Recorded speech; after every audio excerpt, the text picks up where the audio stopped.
आप सभी का मैं तहे दिल से स्वागत करता हूँ एक कोशिश हमारे साथ में। आज 78वें स्वतंत्रता दिवस पर सबसे पहले तो मैं आप लोगों को ढेरों शुभकामनाएं देता हूँ कि आज हम इस आज़ाद भारत में आज़ादी का जो अमृत महोत्सव है उसको मना रहे हैं। आज़ादी के अमृत महोत्सव को हम लोग ऐसे ही सेलिब्रेट करते हैं। कुछ चीज़ें हैं जो मैं आप लोगों के सामने रखना चाहता हूँ और विनम्र निवेदन है, मैं चाहता हूँ कि ये वीडियो जितने हमारे देश के युवा हैं, क्योंकि युवा ही इस देश की जिम्मेदारियों को अपने कंधों पर लेकर चल रहे हैं, तो मैं चाहता हूँ हमारे देश का हर एक युवा इस चीज़ को सुने और इस पर अगर थोड़ा बहुत भी अमल करता है तो मुझे लगता है हमारे देश में जो एक कोलकाता में जो एक घटना घटित हुई है हमारी डॉक्टर बहन के साथ, उस घटना को हम रोक सकते हैं। ये निंदनीय घटना है। बताइए, आपके सामने मैं एक छोटी सी चीज़ रखना चाहता हूँ कि जो हमें संसार में लाता है वो हमारा भगवान है। उसी ने हमको इस संसार में भेजा है और फिर इस संसार में रहते हुए अगर किसी कारणवश हमें अस्पताल वगैरह जाना पड़ जाता है, वहाँ पर जो हमें जीवन प्रदान करता है वो हमारा डॉक्टर है। तो कहीं ना कहीं अगर इन दोनों इक्वेशंस को मैं देखूं, दोनों इक्वेशंस में जीवन प्रदान करने वाले में कॉमन आ रहा है कि नहीं आ रहा है। संसार में हमें जीवन प्रदान किया किसने? भगवान ने। अस्पताल में हमें जीवन प्रदान किया किसने? डॉक्टर ने। तो जब डॉक्टर को हम भगवान की उपाधि देते हैं, उस डॉक्टर के साथ इतनी ज़्यादा निंदनीय घटना घटित होती है तो दिल अंदर से सच में झकझोर जाता है।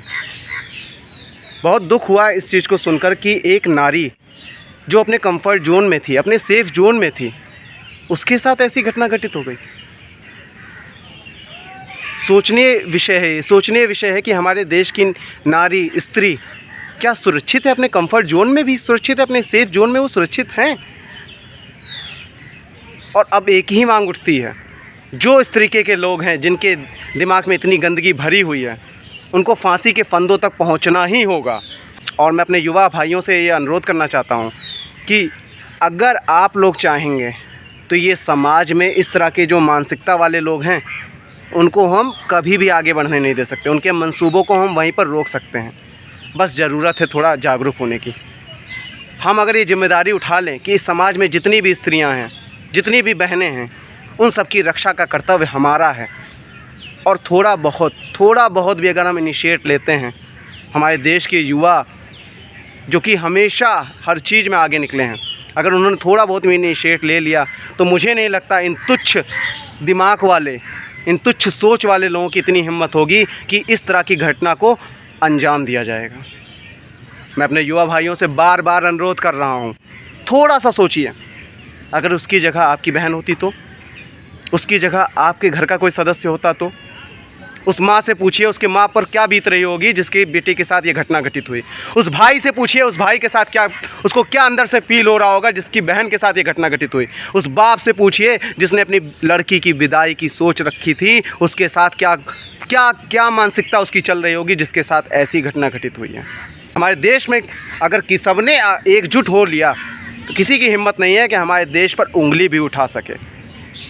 अंत में बस यही कहना चाहूँगा कि ध्यान रखिए, हर घर में बेटी होती है तभी अच्छा लगता है। इसलिए नारी का सम्मान, नारी की रक्षा, ये सब हम युवाओं का दायित्व है, हम सबका कर्तव्य है।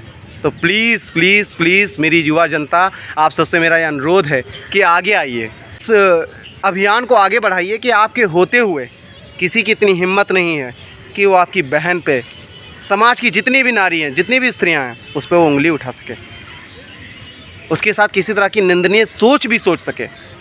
अगर ऐसा हुआ तो हमारा देश आने वाले दिनों में किसी तरह की किसी भी गुलामी से, मैं कहूँगा, पूरी तरह से आज़ाद हो जाएगा।